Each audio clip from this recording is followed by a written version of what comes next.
Mungkin seperti ini, bisa Anda pakai format seperti ini. DPR itu kan Dewan Perwakilan Daerah, kemudian Anda kasih garis miring, harusnya lokal ya, lokal legislatif party atau whatever ya. Pokoknya formatnya seperti itu, Anda bisa pakai seperti itu.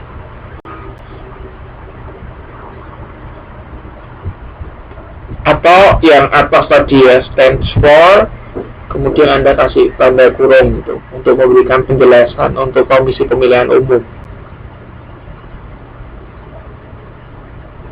Oh, ya ding, kok DPR ya, rakyat, sorry rakyat ya.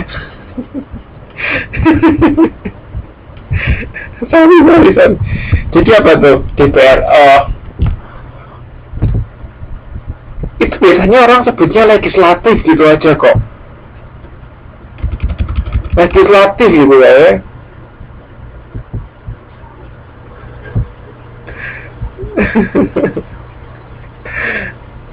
Oh ya, itu DPD. Oke, anyway, pokoknya Anda ngerti ya, maksudnya yang saya maksudkan, bahwa untuk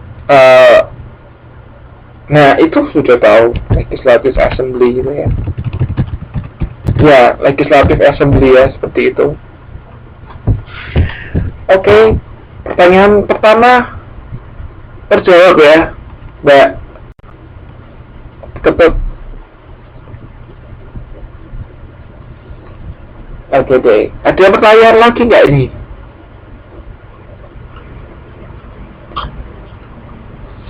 Mbak Turyati mau tanya nggak? Oke, lanjut nomor 2. Masih bingung tentang ungkapan metaforik ya. Jadi metaforik itu nggak usah diklik lah, kesuwen terlalu lama. Jadi metaforik itu artinya tuh apa ya, simbol.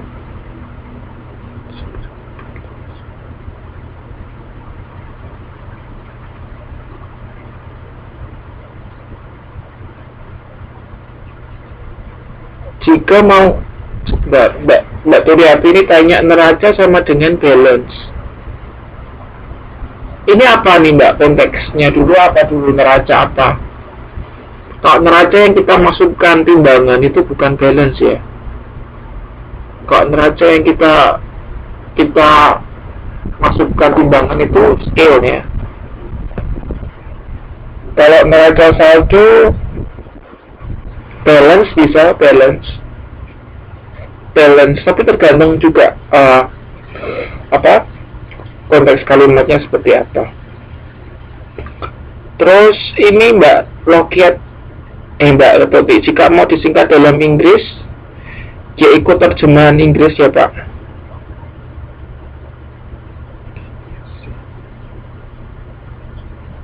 Ya nggak apa-apa, Anda bisa singkat seperti itu. Tapi kembali lagi, apakah singkatan itu kemudian lazim gitu loh.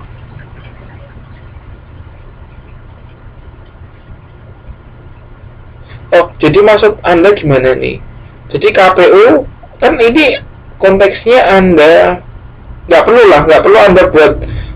Anda buat singkatan GEC. Karena apa? Karena ketika Anda gunakan singkatan itu dan itu nggak lazim dipakai kan aneh gitu kan. Lebih baik ya Anda gunakan aja General Election Commission gitu aja. Jadi Anda menjelaskan kepanjangannya KPU tadi, Komisi Pemilihan Umum gitu loh. Jadi Anda nggak perlu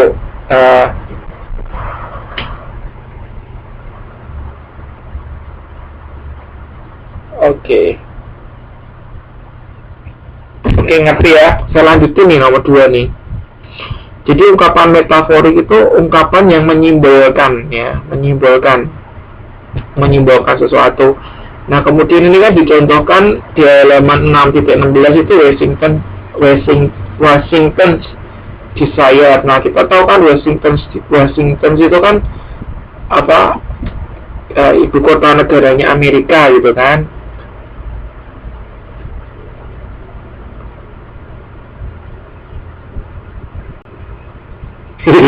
Saya ini sekarang ini saya online di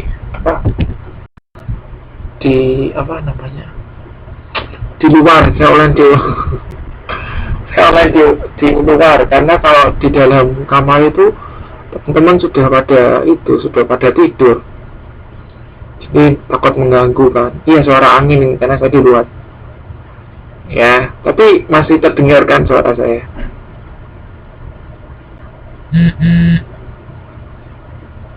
Tapi suara saya masih terdengar kan? Oke, nggak apa-apa kan, nggak masalah. Oke, bagus deh.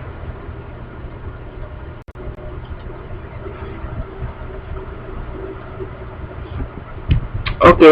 Jadi Yerusalem itu nih, Washington itu kan ibu kotanya Amerika. Jadi ini ya menyimbolkan apa? Menyimbolkan kepentingan Amerika atau keinginan Amerika gitu loh.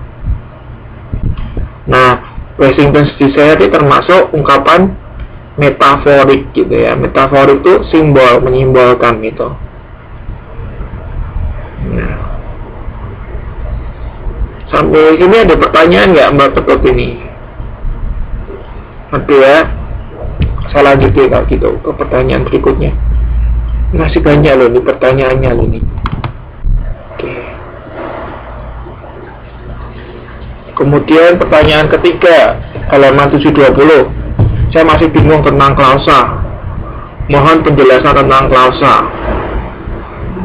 Oke, sebelum saya jelaskan klausa, ada yang tahu nggak apa itu klausa?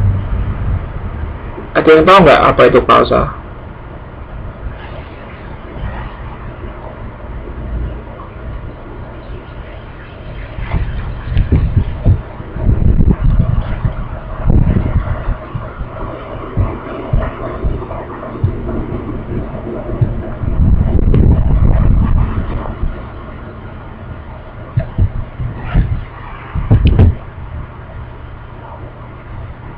Ya, kumpulan kata, betul. Apalagi kumpulan kata yang punya subjek dan predikat, betul. Apalagi gabungan dari beberapa kata.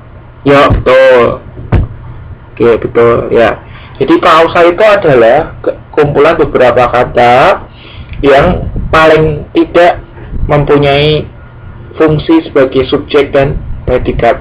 Kumpulan kata yang membentuk kalimat yang paling enggak memiliki fungsi subjek dan predikat. Jadi kalimat berdasarkan klausa itu ada dua macam ya.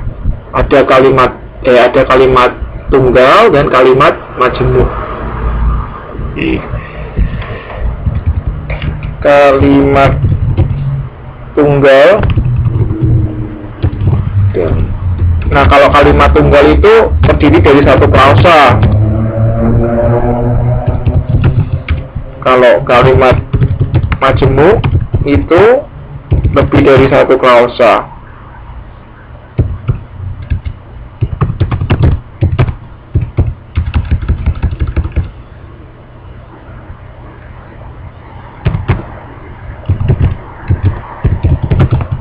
Nah, oke. Ada yang bisa kasih contoh nggak untuk kalimat majemuk?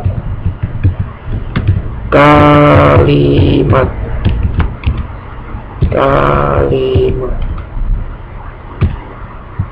Yang bisa kasih contoh kalimat majemuk, angkat tangan. Saya kasih Anda kesempatan untuk menulis di whiteboard.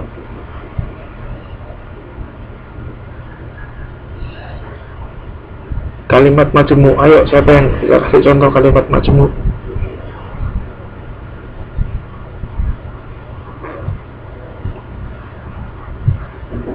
Oke, Mbak Rokiat, silakan nulis.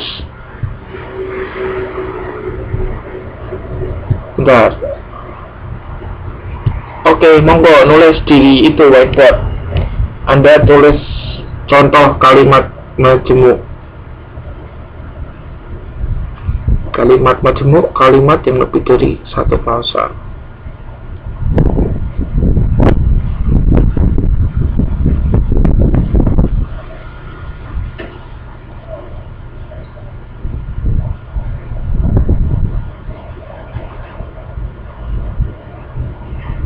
Ayo, in English boleh, in Indonesia boleh. Nulisnya Anda klik, itu ada ikon tulisan A itu loh, A. ya kan? Anda lihat di pojok kiri itu Anda lihat A. Nah, Anda klik A-nya. Setelah Anda klik A, Anda klik di whiteboard-nya itu di sembarang tempat. Kalau bisa di bawahnya kalimat majemuk itu Anda klik bawahnya itu. Nah, Anda siap klik 2 kali, klik, nanti kan akan muncul box. Setelah itu Anda tulis, ketik biasa. Coba yuk, klik dulu. Nah, oke.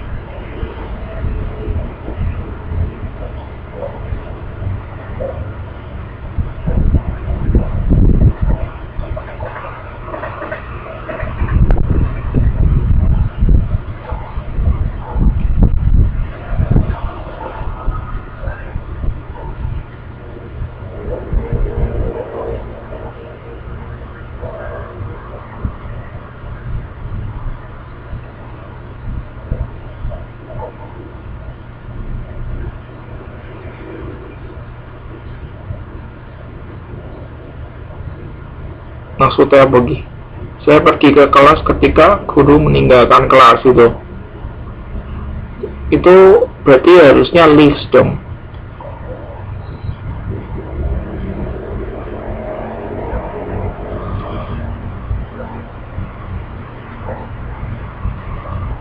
Kalau misalnya Anda pakai past tense, ya harusnya konteksnya past tense semua tuh.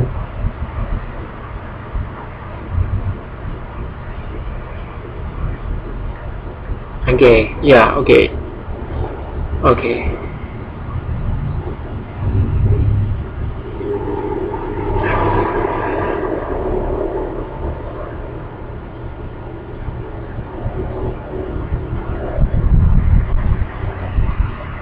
Anyway, nggak masalah lah. Oke, betul. Ini kalimat majemuk seperti ini ya. Nah, kalau kita lihat gini, ya, kalimat majemuk ini, sama tanya ada berapa klausa? Ada 2 klausa. Betul. Klausa yang pertama adalah apa? Klausa yang pertama ini ya. I go to the class, ya. Ini klausa yang pertama. Kemudian klausa yang kedua adalah teacher leaves the class. Ini ya. Oke, ini klausa yang kedua. Nah, setiap klausa ini disatukan dengan namanya conjunction. Ini konjungsi ini ya. Kata sambung.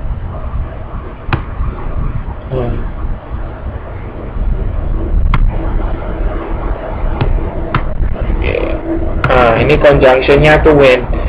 Nah, klausa yang pertama, I go to the class, ini seperti yang disampaikan Mbak Cici tadi, bahwa kalau klausa itu paling nggak terdiri dari subjek dan predikat. Nah, kalau kita lihat ini klausa yang pertama kan terdiri dari subjek. Subjeknya I, kemudian predikatnya go, ya kan? Minimal harus ada subjek dan predikat. Ini juga, ini subjeknya klausa yang kedua ya, subjeknya teachers dan predikatnya leaves. Nah, seperti itu. Jadi ngerti ya klausa? Terjawab ya Mbak Ketut ya. Klausa ngerti ya? Oke. Lanjut deh, pertanyaan nomor 4. Halaman 8.9, padanan frasa. Misal berbeda dengan diterjemahkan different from, bukan different with. Bagaimana kita menentukan apakah pakai with atau from? Jadi saya pernah dengar itu padanan frasa itu sudah ada aturannya gitu loh. Jadi nggak bisa semau-maunya sendiri, itu sudah ada aturannya gitu. Kemudian misalnya itu selain itu ya, different from itu ya, itu ada juga interested in ya. Anda coba cek itu, interested in, bukan interested on atau interested at gitu ya, tapi interested in, karena memang aturannya seperti itu gitu. Kemudian ada juga ini yang sering salah, join us gitu ya, bukan join with us. Kalau bahasa Indonesia kita kan selalu bilangnya gini, gabung dengan saya gitu kan, atau bergabunglah dengan saya. Kemudian diterjemahkan join with us, jadi dengannya itu diterjemahkan with gitu ya. Padahal nggak seperti itu. Kalau penggunaan bahasa Inggris yang benar ya sudah join us gitu aja, nggak usah join with us gitu loh. Jadi ini sudah ada aturannya Mbak Ketut mengenai ini ya, padanan frasa. Saya nggak ngerti, saya lupa ingat gitu ya. Kayaknya ini terkait dengan frasa verb, kalau nggak salah ingat ya, frasa verb. Oke, nanti Anda kalau ada waktu Anda mungkin bisa pelajari juga mengenai frasa verb.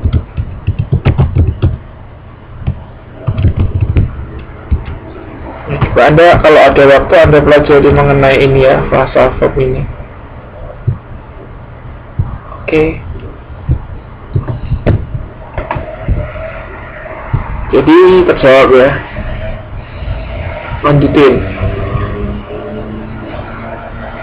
Pertanyaan berikutnya. Oke, Mbak Turiati nih. Mbak Turiati kemarin tanya mengenai idiom. Idiom itu gabungan dua kata atau lebih yang mempunyai satu arti beda dari unsur-unsur yang membentuk kata tersebut gitu ya. Saya contohkan ini kambing hitam ya, ungkapan idiom itu ungkapan. Jadi saya contohkan kambing hitam itu, kambing hitam itu kan artinya orang yang dipersalahkan gitu kan, orang yang dipersalahkan, yang nggak tahu apa-apa terus kemudian disalahkan. Nah padahal kalau kita lihat unsurnya kambing dan hitam itu kan, kambing punya arti sendiri, hitam punya sendiri arti sendiri, kemudian digabungkan jadi satu artinya beda lagi gitu, dan nggak ada kaitannya antara penggabungan dua kata itu kambing dan hitam. Kemudian contoh lainnya itu kayak panjang tangan ya, ringan tangan gitu ya, black sheep ya, itu seperti itu contoh dari idiom. Oke, dia bisa kasih contoh lagi enggak untuk idiom?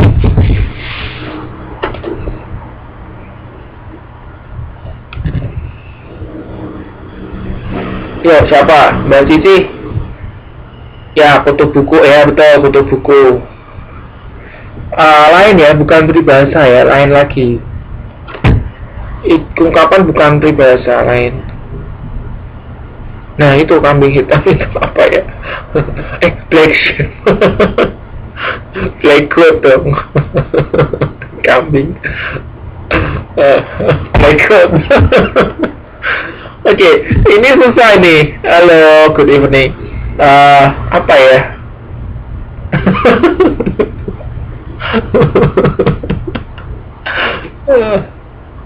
Oke.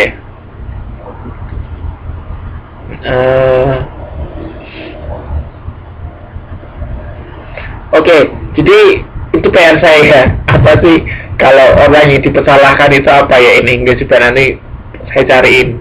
Kita sama-sama cari aja ya. Masuk black goat. Iya betul, kita harus cari artinya dulu baru diinggriskan ya. Jangan Anda inggriskan langsung gitu, salah pasti. Tapi saya pikir ada lah ungkapan yang seperti itu gitu loh. Oke. Mbak Turiati mana nih?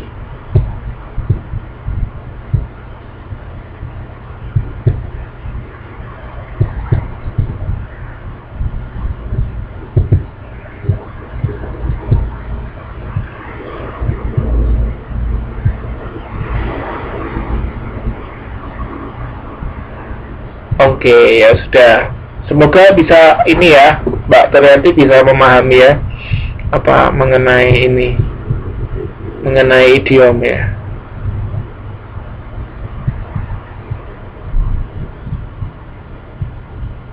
Terus kita lanjut ke pertanyaan berikutnya.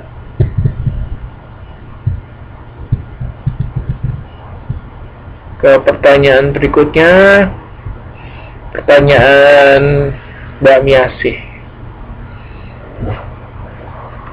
Oke, jadi ini pertanyaan Mbak Mia Seni. I really don't understand about construction of passive present continuous tense. Please give me some more example. This will help me. Nggak pakai S nih salah ini. This will help me to understanding on it, bukan of it ya. Understanding on it. Nah, oke, ini contohnya seperti ini. Saya kasih contoh ini. Saya kasih contoh, misal Susan sedang minum segelas susu.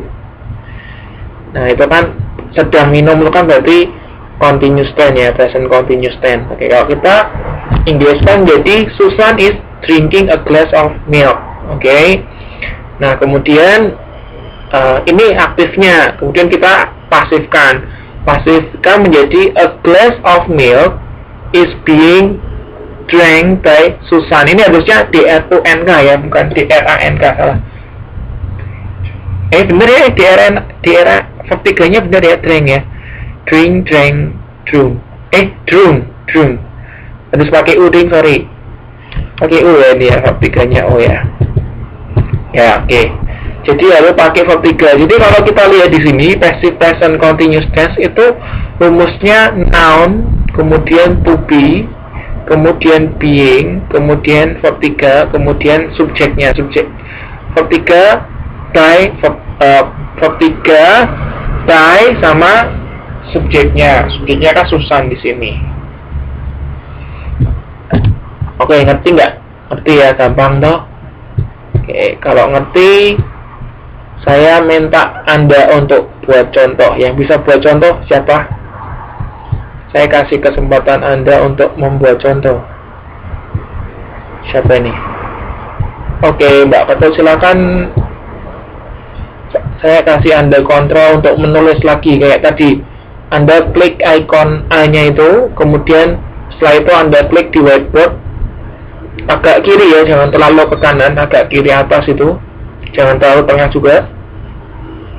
Klik 2 kali, setelah muncul box Anda ketik.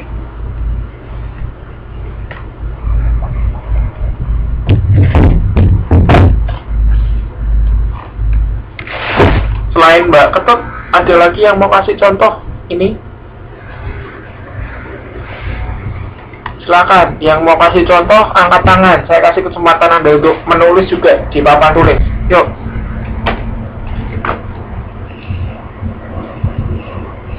Atau saya tunjuk aja ya, saya tunjuk Mbak Ririn. Oke, Mbak Ririn. Mbak Ririn di tempat nggak nih? Halo, Mbak Equina Rahel. Wah, namanya keren banget ini. Atau Mbak Cici, Mbak Cici bisa ya bantu kasih contoh. Oke, Anda saya kasih kontrol untuk menulis. Oke, Anda silakan nulis di situ. Caranya Anda klik icon A-nya itu ya, yang kiri itu, sebelah kiri Anda klik, terus letakkan kursor di whiteboard. Terserah. Agak bawahnya Mbak Ketul itu, bawahnya dikit. Ya, terus Anda ketik biasa.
The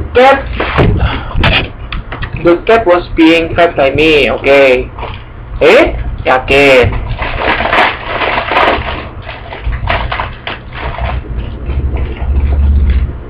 Ini kan kita ngomongnya continuous kan?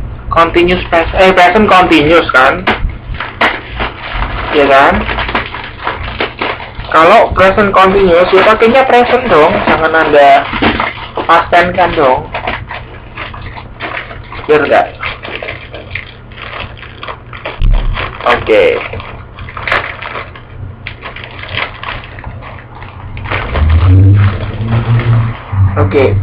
Kemudian untuk Mbak Cici itu benar nggak itu verbnya itu? Benar nggak verbnya kayak gitu?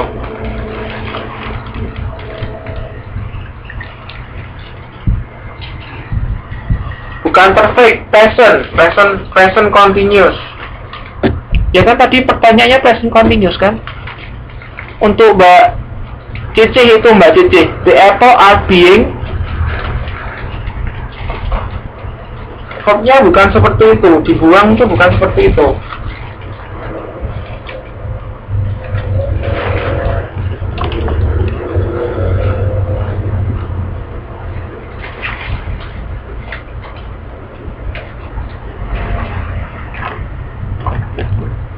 Iya, passive present continuous, betul. Iya, harusnya seperti yang dicontohkan Mbak Ketut ini ya. PHROWN.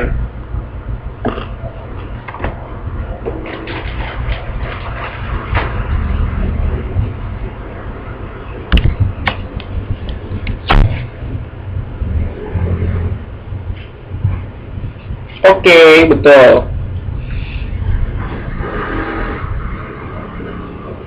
Oke, rumusnya ini. Sebetulnya gampang kok untuk rumusnya itu. Noun to be, being, verb 3, by, subject. Jadi ini untuk yang passive present continuous. Continue gini ya. Bener gak sih ini? Continuous tuh gini ya, bener ya.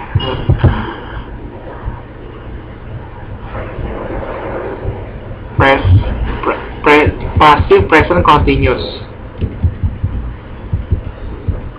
Oh ya salah, tidak ada e-nya. Oke. Thank you.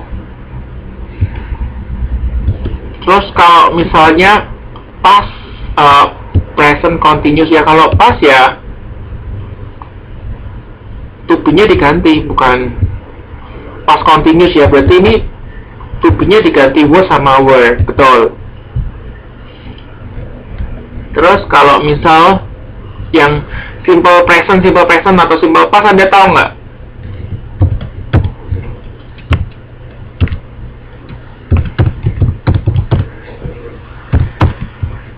Verb 3.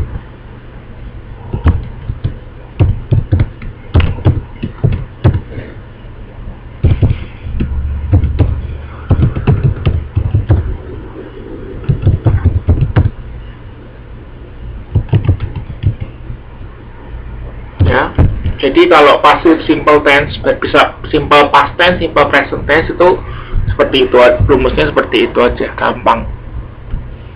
Jelas nggak ini Mbak Ketut? Nah, kalau misalnya perfect,